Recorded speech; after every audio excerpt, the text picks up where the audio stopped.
সঞ্জয়ের দ্বিতীয় নম্বর পালা। এই পালা নাম রেখেছেন আমাদের ওস্তাদ জমাল জীবাত্মার বিচার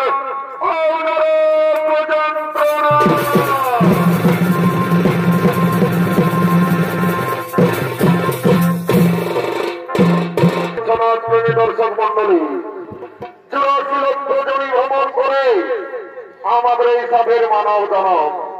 যখন আমরা মায়ের গর্ভে ছিলাম তখন আমরা বলেছিলাম, হে প্রভু, আমরাকে পৃথিবীর আলো দেখতে দাও। আমরা পৃথিবীতে গিয়ে করব হরিনাম, গুরুনাম, ভজন, কীর্তন, করব ধর্ম আলোচনা। কিন্তু এই পৃথিবীতে মানব রূপে জন্ম নেওয়ার পর এই পৃথিবীর মোহময়ে পড়ে আমরা কি কর্ম করতে চলেছি? তাই শুরু করতে চলেছি গরুর পুরাণ অবলম্বনে 28টি নরবিধাতনার মধ্যে 4টি নরবিধাতনা আপনার আলোকিত মহান মঞ্চে তুলে ধরছি। যা ওস্তাদ সঞ্জয় রায় নির্দেশিত, ঈশ্বর চন্দ্রমান্ত রচিত, সন্তোষ তন্ত্রময় রূপায়িত, গুরুপদ উরাং প্রযোজিত, রাজীব কর্মকার পরিচালিত, উরাং আদিবাসী জঙ্গল মঞ্চ কর্তৃক পরিবেশিত এক ধর্মমূলক পৌরাণিক পালা জমাল জীবাত্মার বিচার ও নরক যাতনা।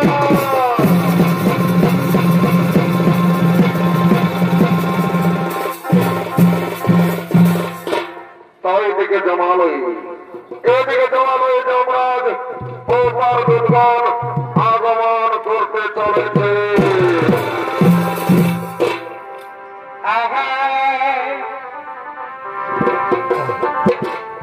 ভাই জগতে প্রেমের লাগি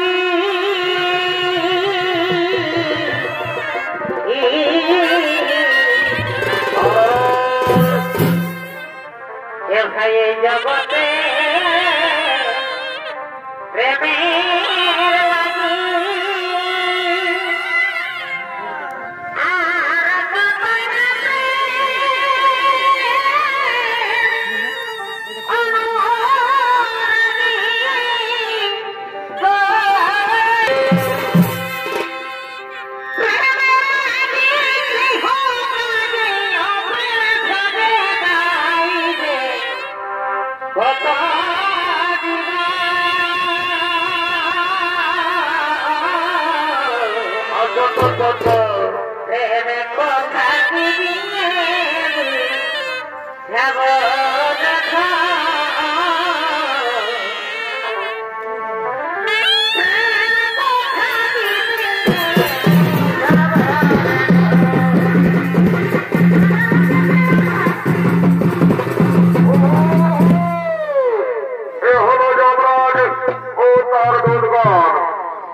এবং যমরাজের ভূমিকায় যিনি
মানতে গেল 18 বছর এই তার গর্বে ছিল কোন মহান নানা তারা ভেবে বলে কোন বাহুতে তন্ত্র দিলে নানা তারা ভেবে বলে কোন বাহুতে তন্ত্র দিতে পারে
চিত্রগুপ্ত আসন গ্রহণ করুন আর বলুন চিত্রগুপ্ত অনেকদিন কথা হলো এই জমালয়ে জীবাত্মা আসছে না কেন? মহারাজ মর্তের ধার্মিক মানুষ সকলে করছে হরিনাম হরিনাম ভজন কীর্তন করছে ধর্ম আলোচনা তাই জমালয়ে জীবাত্মা আসছে না মহারাজ তা তো আমি জানি না চিত্রগুপ্ত ওরে ওরে দুর্বল যাও যাও তোমরা দিকে দিকে গ্রামে গঞ্জে শহরে নগরে বন্দরে ছড়িয়ে পড়ো যেখানে এই জমালয়ে জীবাত্মা নিয়ে এসো। ঠিক আছে মহারাজ আপনার শ্রীধার্য আমরা এক্ষুনি গ্রামে গঞ্জে শহরে নগরে বন্দরে ছড়িয়ে পড়ছি যেখানে এই জমালয়ে জীবাত্মা নিয়ে আসে।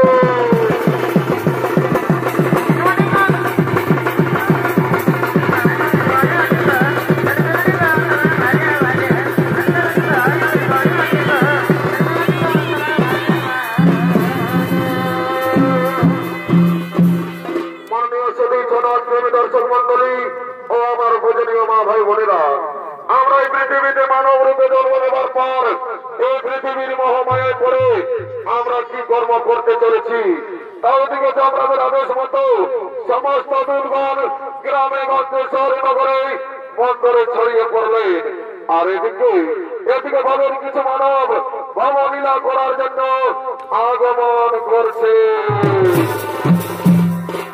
Bye.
ভাবি ততই রং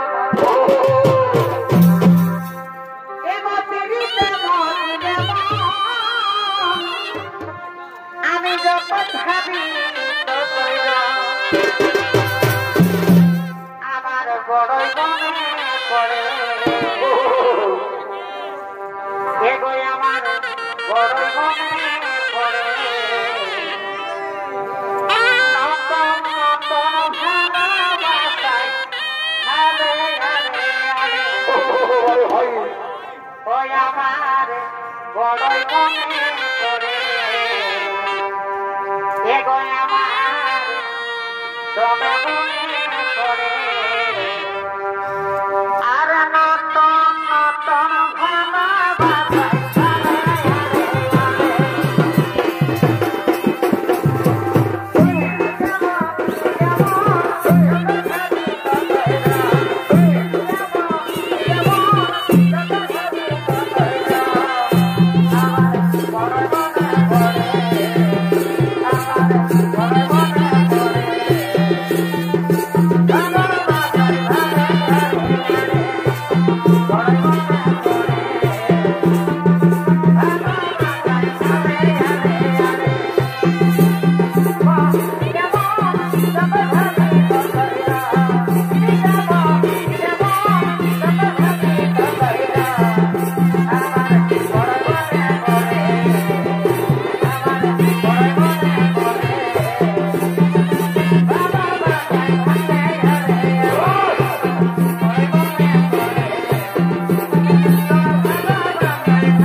সাথে কিছুক্ষণ কথা বলবো। তোমরা গৃহে না গেলে তোমাদের মা বাবা খোঁজাখুঁজি করবে। ঠিক আছে সাথী, তাহলে আমরা গৃহেই চলে যাচ্ছি। সাথী, তাহলে আমরা গৃহেই চলে যাচ্ছি।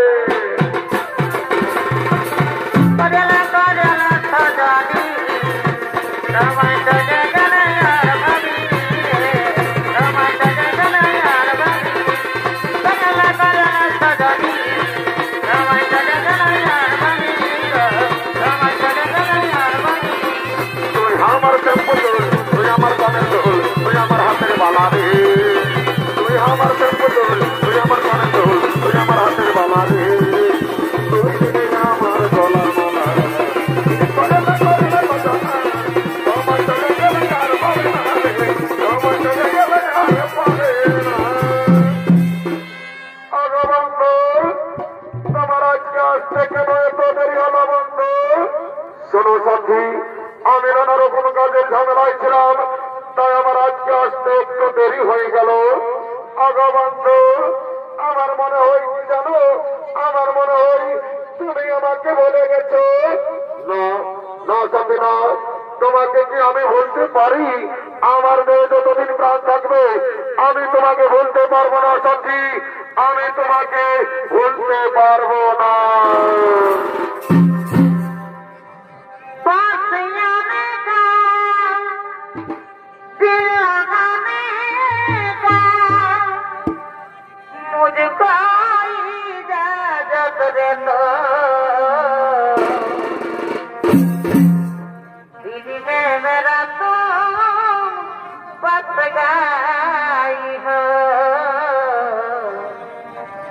दिल में मेरा तो छप गई বন্ধু, তুমি আমাকে দিন প্রতিদিন এমনি ভাবে ভালোবেসে যাবে তো? কোনদিন ভুলে যাবে না তো বন্ধু? না সাথী না, তোমাকে তো আমি আগেই বলেছি আমার মেয়ে যতদিন প্রাণ থাকবে আমি তোমাকে এমনি ভাবে ভালোবেসে যাবো সাথী, আমি তোমাকে এমনি ভাবে ভালোবেসে যাবো।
Good night,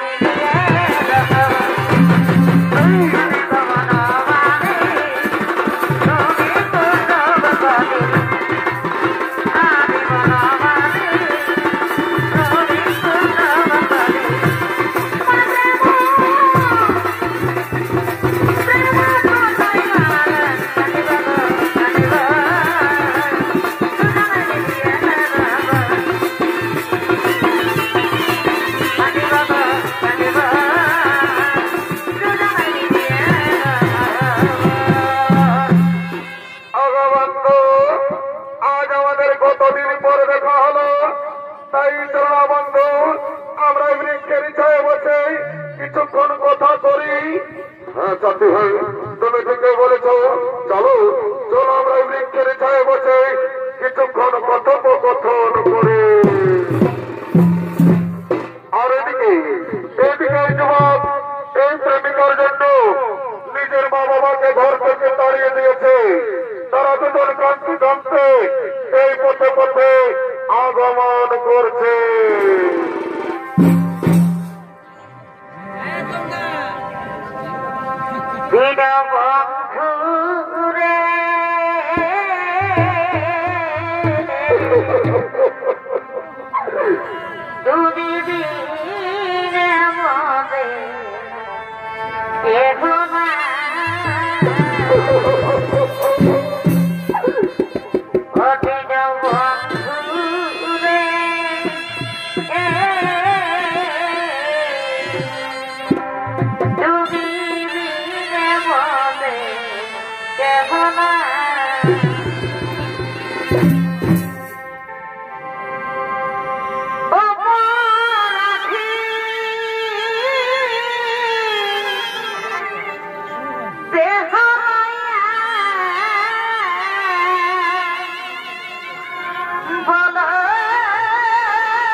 আমাদের এই ভাদ্র ছেলে আমাদের ঘরে থেকে তাড়িয়ে দিয়েছে।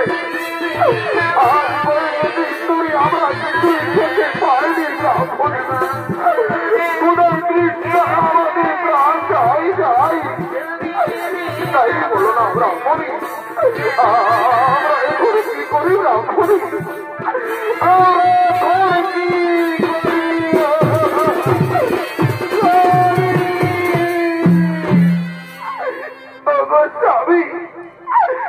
আমি ওজার চিনের জ্বালা সহ্য করতে পারছি না।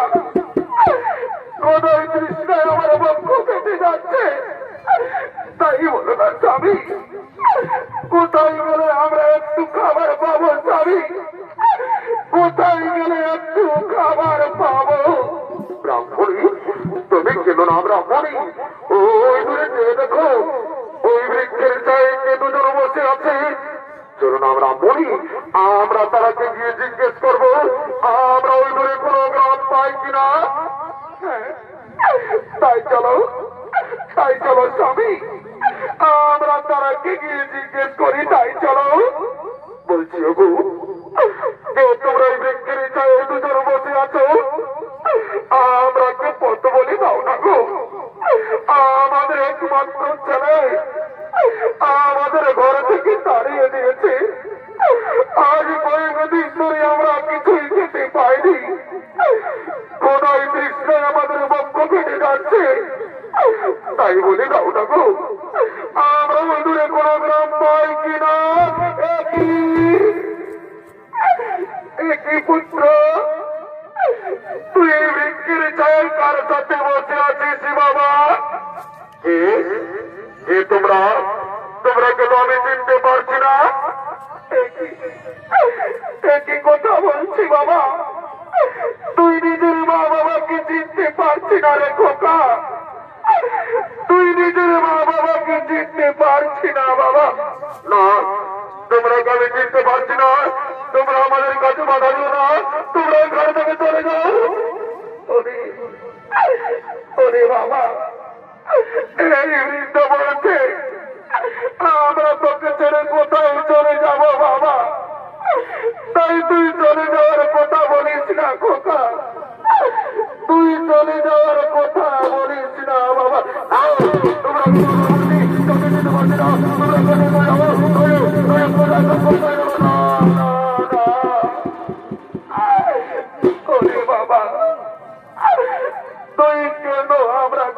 করছি বাবা, আমরা যে তোর কাছে কিছু চাই না বাবা, আমরা 4 দিন ধরে কিছুই খেতে পাইনি রে খোকা। খোদাই তৃষ্ণায় আমাদের বক্ষ ফেটে যাচ্ছে, তাই জন্য বাবা আমরা কি ঘরে নিয়ে গিয়ে কিছু খেতে দিবি চল। হ্যাঁ বাবা, তুই কেন কেনা কিছু বলছি না বাবা, একবার মা বলে ডাক না খোকা, আমি যে তোর মুখে মাটা শুনতে চাই বাবা, একবার মা বলে ডাক।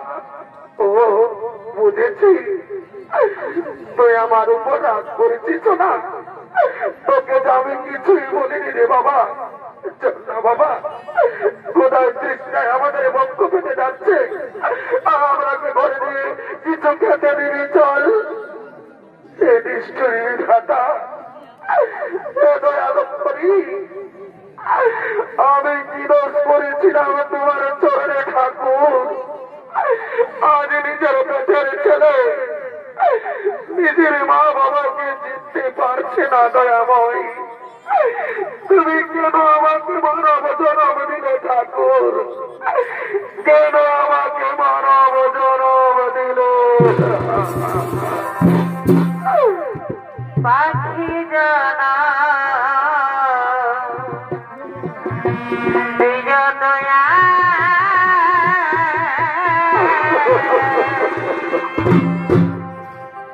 মদের মানব জানা দিও মনা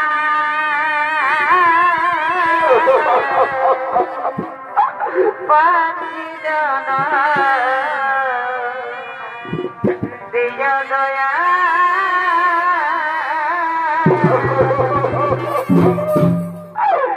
ওরে বাবা, তোকে যে আমি 10 মাস 10 দিন নিজের গর্ভে ধারণ করে মানুষ করেছি বাবা, নিজের বুকে রক্ত পান করিয়ে বড় করেছি রে, আর আজ তুই নিজের গর্ভধারিণী মাকে চিনতে পারলি না বাবা, তুই নিজের মা বাবাকে চিনতে পারলি না। ওগো ওগো মামাসিরা, ওগো আমার গ্রামবাসীগণ, তোমরা দেখছো আমার ছেলেকে গো বড় স্ত্রীর সাথে থেকে থেকে নিজের মা বাবাকেও চিনতে পারছে না গো, নিজের মা বাবাকেও চিনতে পারছে না। ব্রাহ্মণী, তুমি কেন না ব্রাহ্মণী, এ আমাদের দোষ নয় ব্রাহ্মণী, এ তো আমাদের কপালে লেখা ছিল। ও গো স্বামী, যে ছেলে নিজের মা বাবাকে চিনতে পারে না, সে মায়ের কাঁদা ছাড়া যে কোনো পথ নেই গো স্বামী, সেই মায়ের কাঁদা ছাড়া যে কোনো পথ নেই। শোনো শোনো ব্রাহ্মণী, এমন পুরাকার সন্তানের চেয়ে আমাদের মৃত্যু অনেক ভালো, তাই চলো ব্রাহ্মণী, তুমি আর কেন না নয়নের জল মুছে ফেলো, আমাদের চোখ যেদিকে যাই আমরা সেদিকেই চলে যাবো ব্রাহ্মণী, আমরা সেদিকেই চলে যাবো।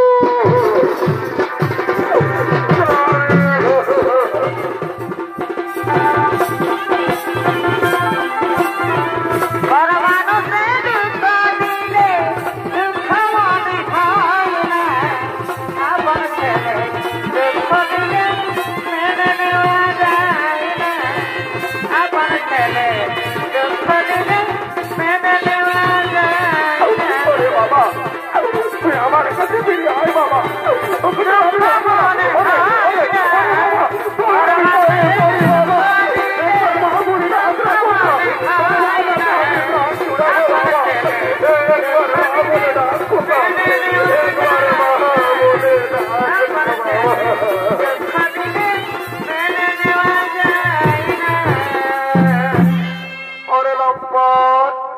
তুমি আমাকে কি বলেছিলে, তুমি আমাকে বলেছিলে যে তুমি বড় লোকের ছেলে আর তুমি সামান্য ভিক্ষুকের ছেলে না সতী না, তুমি আমাকে বিশ্বাস করো সতী, ওরা আমার মা বাবা নয় সতী, ওরা আমার মা বাবা নয়।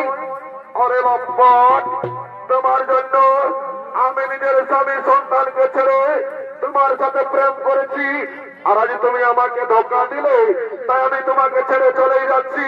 তুমি ভালো থেকো, তুমি সুখে থেকো, আমি চলেই যাচ্ছি।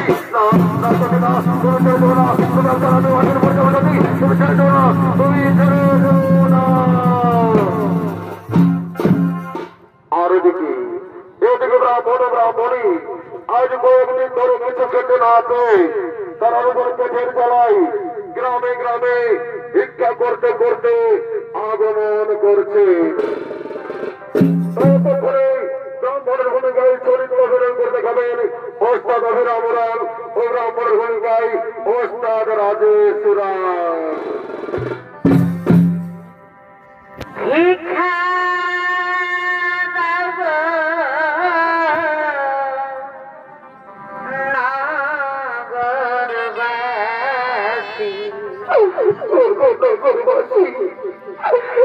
আমাদের একমাত্র ছেলে আমাদের ঘর থেকে দাঁড়িয়ে দিয়েছে।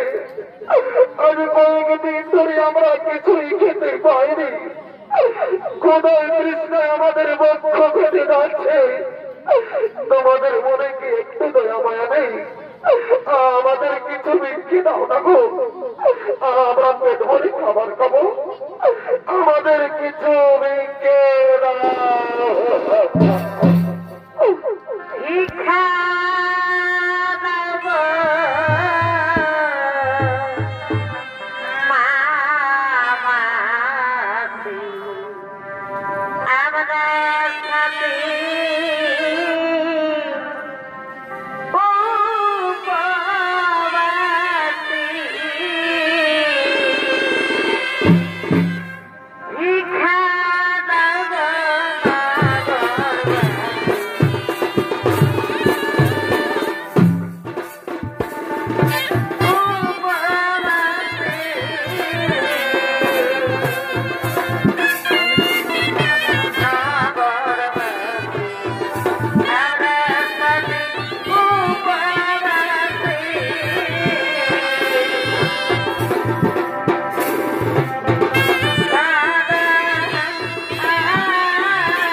তোমাদের মনে কি একটু দয়া মায়া নেই?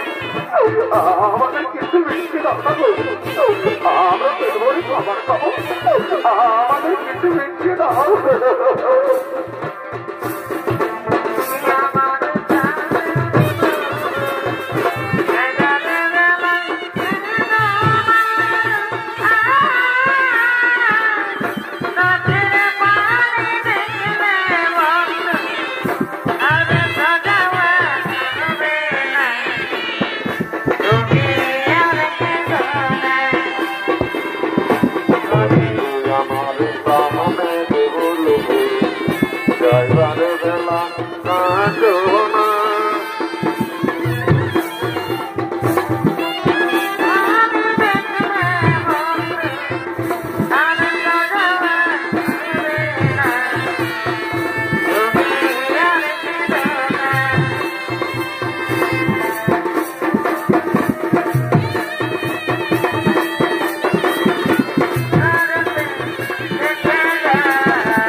কত ভিক্ষে দিয়েছে, আমাদের মনে কি আনন্দ।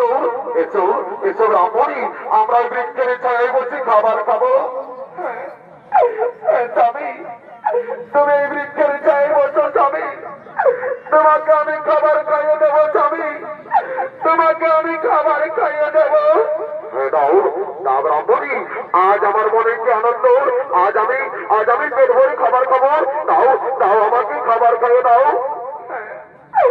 স্বামী এসো এসো, তুমি বৃক্ষের ছায়ায় বসো, তোমাকে আমি খাবার খাইয়ে দেবো স্বামী। এই নাও তুমি খাবার খাও। হ্যাঁ হ্যাঁ ব্রাহ্মণী, হ্যাঁ আমার উদর পূর্ণ হয়েছে, এবারে তুমি খাও ব্রাহ্মণী, এবারে তুমি খাও। স্বামী শুনছ, আমাকে খুব পিপাসা পেয়েছে, একটু জল দাও না স্বামী, আমি একটু জল পান করবো। একটু দাঁড়াও দাঁড়াও ব্রাহ্মণী, আমি এক্ষুনি তোমাকে জল এনে দিচ্ছি। ওগো কারো কাছে জল আছে, একটু জল দাও, আমার ব্রাহ্মণীকে খুব পিপাসা পেয়েছে, একটু আমায় জল দাও। ওগো স্বামী, মনে হয় আমি আর বাঁচবো না, আমাকে বিধাতা ডাক দিয়েছে, আমি এই সংসার ছেড়ে চলে যাচ্ছি, আমাকে বিদায় দাও স্বামী, আমি বিদায় স্বামী, আমি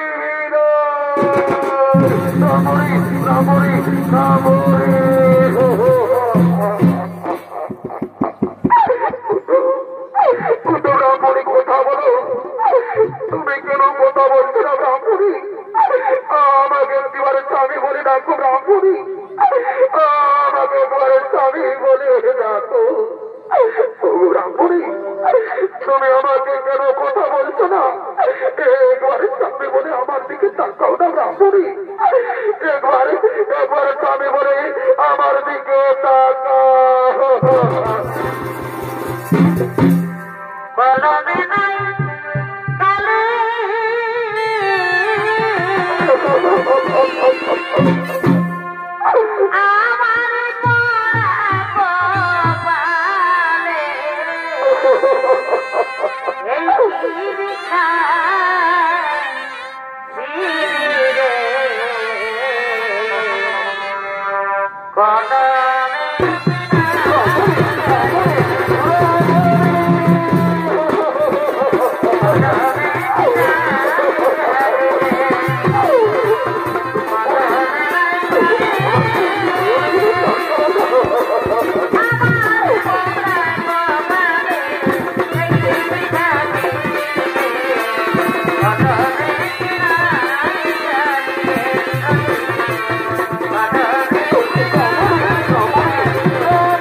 আর ওদিকে ব্রাহ্মণ স্ত্রী শোকে প্রাণ ত্যাগ করলেন এবং তার পুত্র বিরহ বেদনা সহ্য করতে না পেরে গোলায় দড়ি দিয়ে আত্মহত্যা করলেন।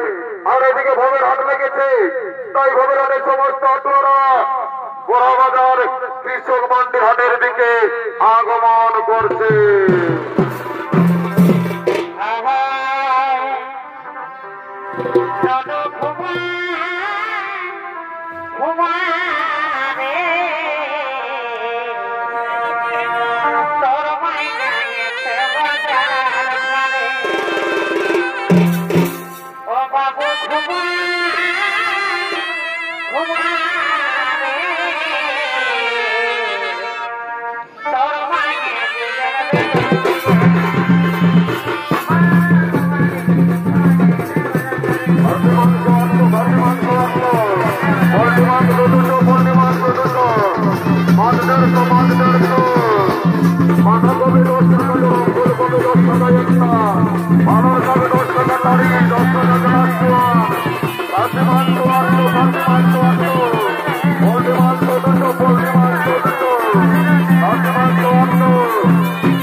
বাবুর বাপ মারি ভয়া চুল্লা কাটারও পয়সা নাই, দেখছো নাই হালদার বড়া বাজার হাতে আজ রোজগারে খাসি মাংস বিকাছে, আমাকে আজ কিনে দিতে হবে। বাবা দেখছে ওটাই কি বলছে, এই শালিয়ে বলছে হালদার বড়া বাজার হাতে আজ খাসি মাংস কাটিয়েছে, আমাকে কিনে দিতে হবে। জানো এই শালিকে যখন বলি যে আমি সৌলভ বেলায় বড় মাংস লেগে দিব, তখন এই শালির পছন্দ না হয়। সেদিন কি বলবো, হে মানবদার ঘরে কাটিয়েছিল একটা 50 কিলোর বড়া, এই শালিকে পোটা গিলা তো খাইলেও নাই আর মাংস গিলাও ফেলে দিল। আমি কাম করতে যাইছিলি ইট ভাতা, ঘরে দুটো হাঁস ছিল, এই শালি একাই কাটিয়ে মারিয়ে দিয়েছে। আমার নাম শ্রীপদ বটে, আমও 1 কিলো পালে খাই আমি বস্তা করে দিব। বাবুর বাপ অত সব জানি নাই, তুমি কিনে দিবে না বলো, তুমি নাই কিনে দিও না তো ঘরে যাই তোমার মার খাবো। বাবা তোর বেড়ে রাগ আছে কেউ, আমি একটু গোসে যাইনি। বাবুরে খাসি মাংস কত কিলো? 800 টাকা। বাবা আমাদের কি হের বনাই কবো নাই, শুনেলে সেদিন হের বনার পরে সন্ধ্যার ঘরে কাটিয়েছিল, 650 টাকা করে দিল। আর তোর এই বড় আমাদের দামটা বাড়ে গেল নাকি? এ বাবু ওটা বড় থেকে বড় থেকে বিদেশি খাসি উঠল, এটা আমার ঘরের দেশি খাসি বলে ওই জন্য 100 টাকা দাম। এ বাবুর বাপ তাহলে কিনে কাটতে আমার মনটা কেমন লক্ষ লক্ষ আমার যেমন জিতে জীবঘা হয়েছে, শুনেলে মারানো থাক সুগাইলে দিবে না। এ বাবু শুনেলে হজ্জপত্র নাই, 750 টাকা দিব, 1 কিলো দিয়ে। শুনেলে দাঁড়িয়ে মারিস না, আর যদি দাঁড়িয়ে মারিস না আর বউটার দিকে ভালো ওজন করিস না, এমন তোড়ান দিব মাছের কদিন বুঝে যাবি। এই তুই কি লিয়াই লাগিয়ে আসছি? শোন, যদি লিবি তো নাহলে কিনে আমার খরচার অভাব নাই, ভালছি না কত লোক ভালছে লিবার জন্য, আমি কিনাই নেবো বলছি নাকি? দাঁড়িয়ে মারিস না, 1 কিলো দিয়ে দে, বুঝলিস না? ভালো করে ওজনটা দেখে না। এলো রে বলছি তোর কেনা কত কিলো রে? এগুলো কেনা 50 টাকা কিলো, আর গগলি 25 টাকা কিলো। হ্যাঁ বাবু, আগের সপ্তাহে তোর থেকে আমরা কেনা কিলো লেগেছিলি, তোরা কেনা কিলো 50 বাইরে ছিল, এইবার যদি তোরা কেনা 50 বাইরে হয় না রে, ঘরে থেকে তোরা কেনা ঘুরে আন দিব।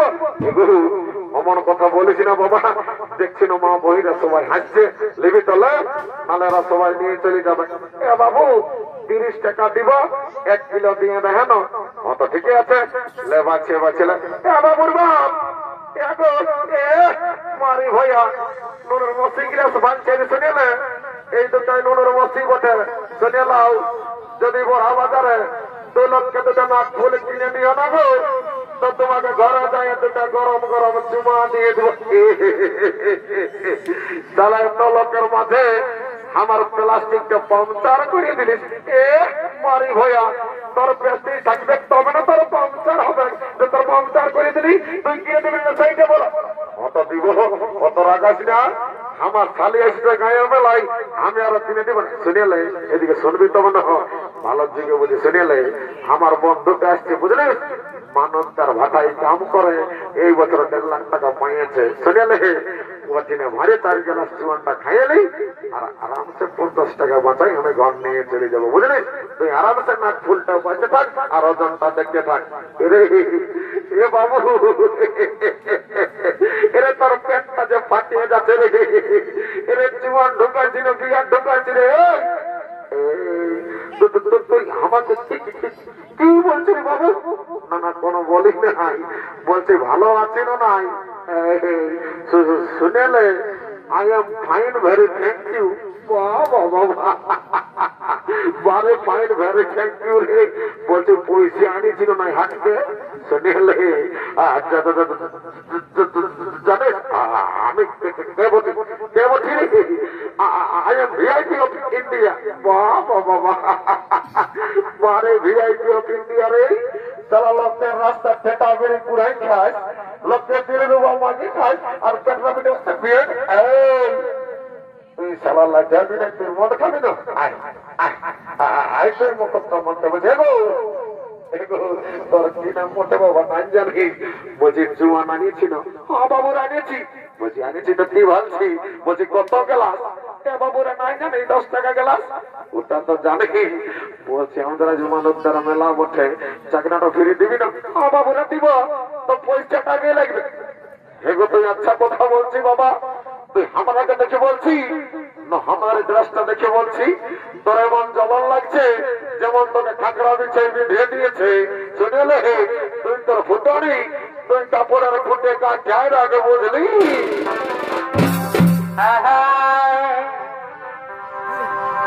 তোর ফুটানি হাওয়া বটানি রাখ তোর ফুটানি হাওয়া বটানি যেমন খাকড়া বিছাই বিঁধে দিয়েছে বলি উঠা তোর শাড়ি খাকড়ায় কোথায় দিয়েছে বলি উঠা তোর শাড়ি খাকড়ায় কোথায় দিয়েছে বাবুর বাপ মারি হইয়া ওই জন্য বলে যে নিজের ছেলে আর পরের বউ দেখতে সুন্দর ওই জন্য বলছে কাকড়াই কোথায় বিঁধেছে যখন আমি আঘন মাসে যখন ধান কাটতে যাইছিলি হাতটা দায়ে কাটাচ্ছিল তখন একবার শুনেছিলি মারি হইয়া কি করে কাটাচ্ছিল লোকের বউকে দায়ে বলছিস যে কাকড়াই কোথায় বিঁধে শুনেলে যেমন রাখিছি তেমন থাক বুঝলিস যতদিন শিবান দুর্গা ততদিন মন আর মুরগা স্বর্গবর্ত পাতাল আর দেখছি না চারদিকে ভালো ঘর বনায় আছে আমার মতন কত মাতাল একদম ডারি করে মারি ভাইয়া এই জন্য লোকে বলে যে ভাটিয়ালের মায়া হাসছে আর মাতালের মায়া কাঁদছে বেড়ে ভাষণ শিখেছি সাইডানোর দুধ কাটাই খাতে বুঝলি এ পেটা তার সঙ্গে তুই এ করছি রে শুনেলি মাতাল বটে বুঝলি এদিকে বলছি চাঁড়ে দে বাবা সালাম দেন সারা ছাড়ি যেত আল্লাহ বাবু তোরা চলে লাগছি যে জল দিতে বলছি হ্যাঁ গো পাছে এইটাই বোমাদের জল ঢোকাচ্ছিস না বাবু এটা আমার ডিস্টিল ওয়াটার মেথড বাবা হে প্রভু हे हरि राम कृष्ण जगन्नाथ प्रेमानंदी ये क्या हुआ मेरा लुंगी भी ढीला हो गया इस बिरला का नशा हो गया साला माथा का उल्टा दे दिया ए बाबूरा तो बात क्या बोल रहा है अभी तो मेरे घर থেকে আমরা কোন নাই খাবো বলছি না কেতার জল লোকের যে বিশ্বাস নাই আমার তোকে মন্ত্রধারী পবিত্র করে নিতে হবে যা বটে বটে ওম রাম লক্ষণং পূর্বজং রঘুবরং সীতাপতি সুন্দরম কাকুচ্চ গুণাম রাজেন্দ্র সত্য সনাতনম বামে দিগানো বিশ্ববা পুলুপ্ত মার্গদম রঘুতম ক্যান্সার ব্যাকটেরিয়া চর্ম রোগ হাত দুঃখ মাথা দুঃখ কোমর দুঃখ করোনা মরোনা সব দূরে যাবি বাবা জনশালা মদকে করে ঠিক তার ঢুকে যা ঘর গোষ্ঠীর ওমা কালী অনেকদিন পরে দেখা পারি মা মাগো চিন্তা ভাবনা করিস না মা দরকার হলে মানবদার ঘরে ঢুকিয়ে যা তোর কইলা মনে আমার পেটে আই মা কালী আয় আয় কি ঝাঁঝালো মাল রে শালা চাঁদুয়াই থানায় পালে বাবা, যাই বাবা ঘর দিকে যাই। রাম রাম রাম। এদিকে ভবের আট সঙ্গ হলো, তাই সমস্ত আটুয়ারা ঘরের দিকে গমন করেছে।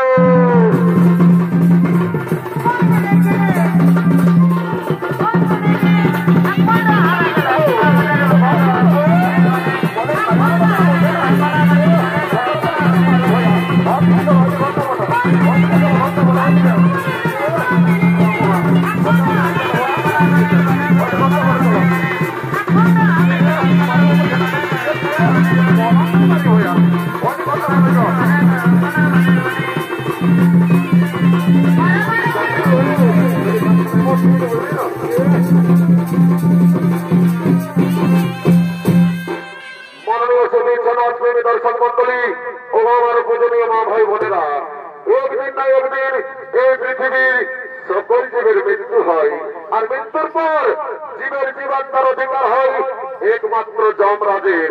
তাই যমরাজ ও চিত্রগুপ্ত জীবের মৃত্যুর পর জীবাত্মার বিচার করার জন্য জমালয়ের দিকে আগমন করতে চলেছে।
ঠিক আছে মহারাজ, তাই হবে। ওরে ওরে বলবান, তোমরা কে জমান জীবনটা নিয়েছো।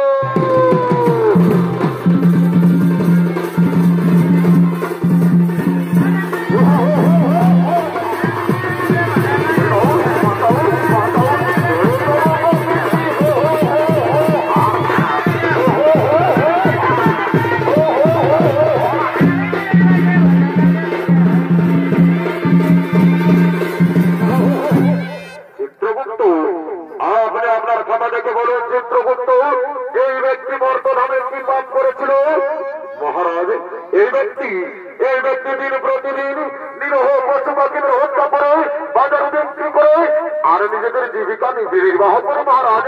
তাই বলেন মহারাজ, এই ব্যক্তিকে কি শাস্তি হবে?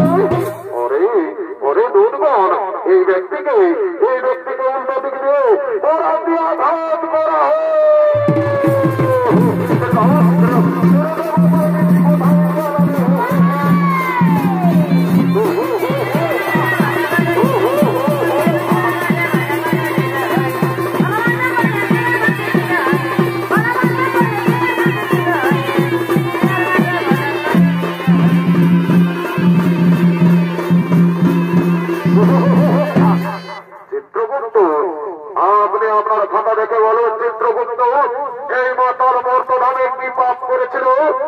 মহারাজ এই মাতাল প্রতিদিন মদ্যপান করে বাড়িতে যেত মহারাজ।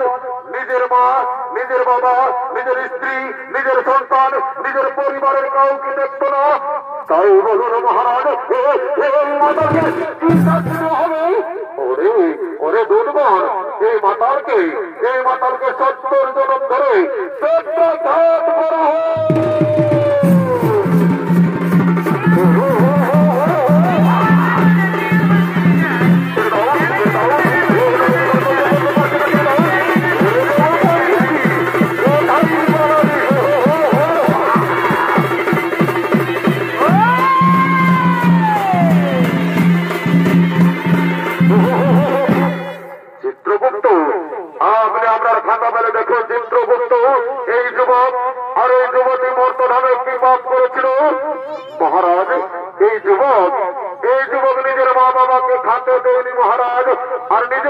নিজে গলায় দড়ি দিয়ে আত্মহত্যা করে মহাপাপ করে নিজের মা বাবাকে ঘর থেকে তাড়িয়ে দিয়েছিল। আর এই যুবতী কি পাপ করেছিল চিত্রগুপ্ত মহারাজ? এই যুবতী নিজের স্বামীকে ছেড়ে নিজের সন্তানকে ছেড়ে পরপুরুষের সঙ্গে করেছিল প্রেম আলিঙ্গন মহারাজ। আর নিজের শ্বশুর শাশুড়ি তাকেও খাতে দেয়নি। তাই বলেন মহারাজ, এরা দুজনকে কি শাস্তি দেওয়া হবে? ওরে দুর্বল, এই যুবককে জ্বলন্ত আগুনে আর এই যুবতীকে গরম তেলে নিক্ষেপ করা হোক।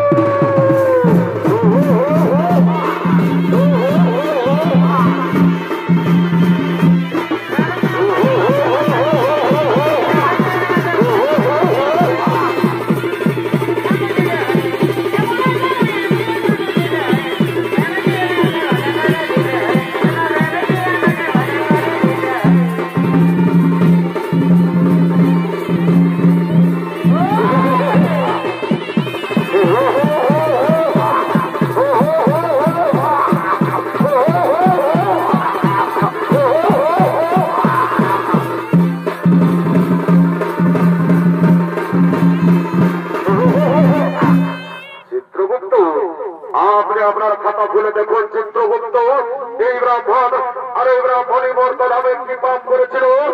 মহারাজ, এই ব্রাহ্মণ ও ব্রাহ্মণী মর্তধামে কোন পাপ করেনি মহারাজ। এরা দুজন মর্তধামে করেছিল গুরু নাম হরিনাম ভজন কীর্তন, করেছিল ধর্ম আলোচনা। তাই বলুন মহারাজ, এই ব্রাহ্মণ ও ব্রাহ্মণীকে কি করা হবে? ওরে বুধবান, এই ব্রাহ্মণ ও ব্রাহ্মণীকে পুষ্পব্রত দিয়ে স্বর্গে পাঠানো আর পুনরায় মর্তধামে মানব রূপে জন্ম দেওয়া হোক।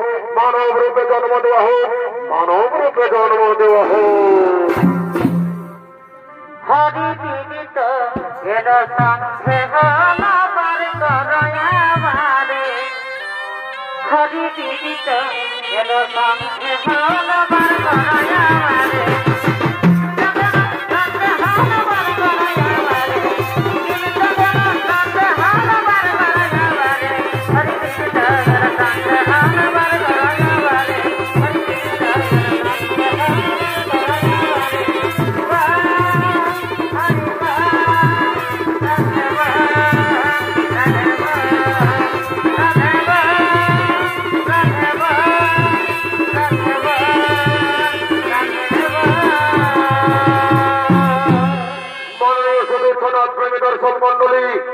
পাপ নিজের বাপকেও ছাড়ে না।